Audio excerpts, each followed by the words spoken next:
Hey readers, this is Liz Davidson from Beyond Solitaire Books, and today I want to talk about the last book that I read for nonfiction November, which is God's Shadow by Alan Mikhail. I saved this one for last because it was the meatiest one, but I actually am also glad that I did because in a lot of ways it's the one that was the most interesting and the one that will probably have the longest impact on the way that I think and what I know about the world. So the full title of the book is God's Shadow, Sultan Selim, His Ottoman Empire, and the Making of the Western World. And that's really what makes this book so interesting. Selim himself lived a fascinating and dramatic and brutal life. Like, Game of Thrones, eat your heart out. I had no idea how vicious Ottoman succession battles were because we didn't get to talk about this stuff enough in world history in school. And so just learning a little bit about that was like, wow. So, you know, when you think about a harem and about concubines, I think a lot of people think like, ooh, the Sultan went around and had a wild, sexy times with all kinds of women.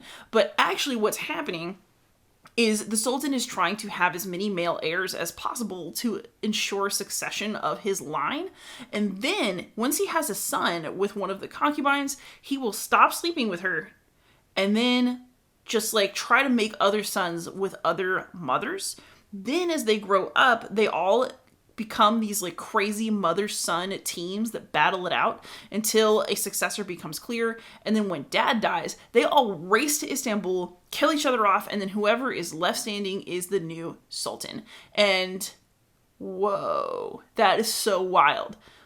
So not only did Selim come into a really brutal world to begin with, but he came in with a lot of disadvantages. So he's not the first son, he's not even the second son, he is not the favored son, and he's basically just not expected to amount to much of anything except for maybe kill fodder for his older half-brothers. But Selim does not want to go out like that. So he and his mother, who, despite the fact that she was an enslaved Christian who then later converted and became a concubine, she ends up being one of the most powerful women in the world through her son. And they, as a team, help establish his power and gain military might, and it's just a really interesting story. I mean, everything about Selim is the stuff that movies and TV shows should be made of. I would watch the HBO series of The Rise of Selim. Dang.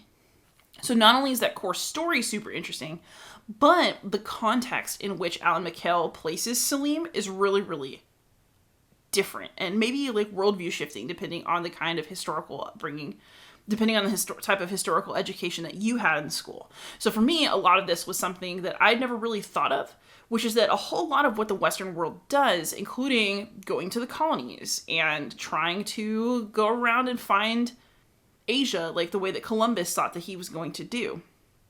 All these things weren't done just for the sake of exploration.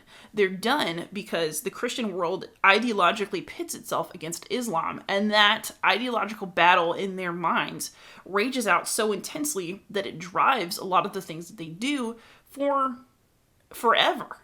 So it was really interesting to read about how a lot of what Ferdinand and Isabel do is so incredibly anti-Muslim.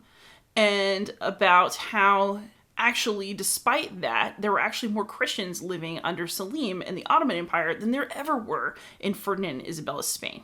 The book also goes into some of the justifications from the Vatican for enslaving Muslims, and then how the idea of Muslim got just kind of spread to pagans or people who aren't Christian everywhere. So in a lot of ways, when conquistadors made it to the New World, they understood the people they encountered there as Muslim, not just as pagan. And it impacted the way that they wrote about them, thought about them, treated them. And I just find that really interesting. And I also think it's a real shame that it's not something that we talk about, because we should. So if you want to have a really mind-bending, perspective-bending experience, you should read something like God's Shadow, because it really presents the Ottomans as a very advanced militarily and diplomatically empire that is a legit threat to everyone around them, so much so that it impacts the entire future of the world, including the fact that those of you who are in the US with me are living here today the way that we do. Also, if you're drinking your coffee, thank the Ottomans, because it is thanks to them that we grow it as a commercial crop and it's distributed everywhere. So Thanks, Salim. That said, I don't think that this book is perfect. It has a couple of what I consider to be major flaws. The main one is that in his attempt to fix the historical record, and I do think that he has something there, often Alan Mikhail makes the Ottomans sound better than they really must have been. So a lot of the brutality of the way that they handled things, like, it's talked about, but it's not necessarily put front and center. And that's something that I personally think should have been maybe a little bit less glossed over. Also, in his attempt to show sort of the contrast between Ottomans and Europeans at the time, Mikhail goes on a lot of things that really feel like asides, because you'll get really into Salim's story, and then you have to read like 3 chapters about Columbus. And it makes sense. I thought that the chapters were interesting, but I would also just straight up read a book about Salim and the Ottomans and forget everything else, because that was the most interesting part of the book, frankly. The other massive flaw in this book, to me, comes from Mikhail's attempt to make the Ottomans look better, especially in contrast to how we have looked at them in the past.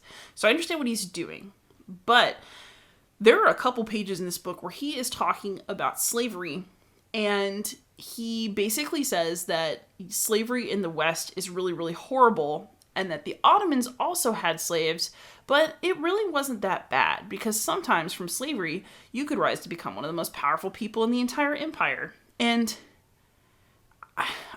I get that it was possible to be socially mobile as a slave in the Ottoman Empire. That's a point that I can see why he would make, but it veers way over the edge into, well, Ottoman slavery wasn't that bad. And I just can't see anything that's not that bad about being owned by another human being, regardless of what you get from it or the circumstances under which it happens. So that's a place where I think Mikhail really oversold his point in a way that damages the book overall. That said, I'm super glad that I read this book. I learned so much from it, and I'm probably actually going to keep it instead of trading it on. I trade on most of the books that I buy, because it's just different from so much of what I've read, and I'll probably return to it again to try to learn more from it, because I was so excited by what this book could do for me and my perspective the first time through. So if you're looking for something that's a little bit different, that'll put your understanding of the Western world in a different light, then I really recommend that you read God's Shadow by Alan Mikhail. Happy reading.